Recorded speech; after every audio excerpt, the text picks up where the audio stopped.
안녕하세요. 김준명 원장입니다. 며칠 전에 카톡으로 이런 문의를 하신 분이 계셨습니다.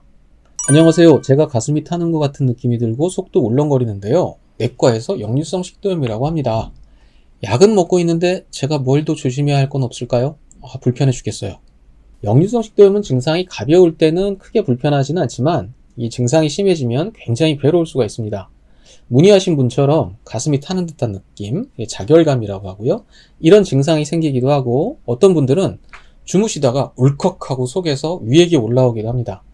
인후부에 뭔가 딱 걸려서 안 내려가는 느낌이 들 때도 있고 음식물이 잘 안 삼켜질 때도 있습니다. 신물이 올라오기도 하고 만성적인 기침이 나거나 목소리가 쉬는 경우도 있습니다.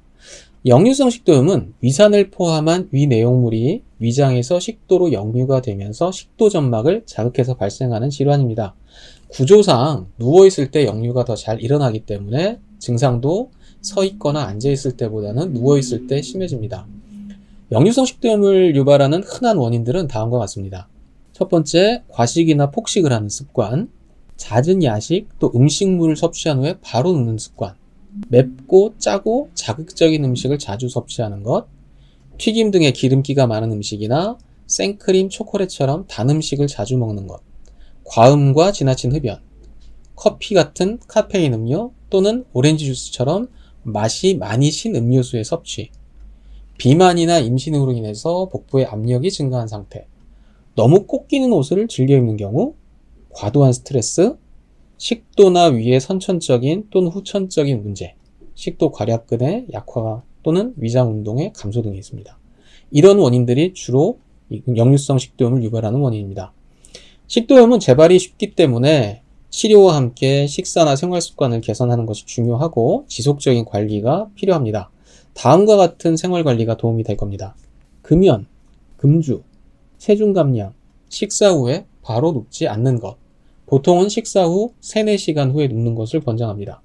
커피나 오렌지 주스의 섭취를 자제하는 것, 과식을 피하고 천천히 오래 씹는 습관, 부드럽고 소화가 잘 되는 음식으로 식사하는 것, 기름기가 많은 음식, 자극적인 음식, 너무 단 음식의 섭취를 줄이는 것, 큰 베개 등을 이용해서 누워있을 때 머리 쪽의 높이를 높여주는 것, 이런 습관들이 도움이 됩니다. 보통은 어떤 음식을 먹으면 역류성 식도염이 좋아지나요? 이런 문의를 많이 하시는데 좋은 음식을 챙겨 드시는 것보다 안 좋은 음식을 피하는 것이 더 중요합니다. 지나치게 맵거나 짠 음식, 기름기 많은 음식, 너무 뜨거운 음식, 향신료가 과하게 들어간 음식, 카페인이 많은 음료, 초콜릿이나 생크림처럼 달고 미끌거리는 음식, 탄산, 인스턴트, 패스트푸드 이런 음식 등을 삼가하시고 지나친 음주와 흡연, 야식 습관을 줄이면 좋습니다. 음식은 싱겁고 부드러운 음식 위주로 드시는 것이 좋습니다. 역류성 식도염은 지속이 되면 식도 점막세포가 손상을 입어서 식도암의 발생 확률이 높아집니다.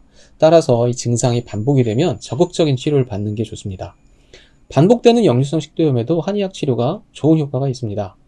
속쓰림, 위산역류 같은 증상들이 동일하게 발생을 해도 어떤 환자는 스트레스로 인해서 위산 분비가 증가해서 증상이 생겼을 수도 있고 어떤 환자는 폭식이나 과음 때문에 증상이 발생했을 수도 있고 또 어떤 환자는 위장 운동이 저하되어 있어서 역류가 발생할 수도 있는데 이런 경우에 각각의 환자에게 투여되는 처방도 전혀 다른 방식으로 처방이 됩니다.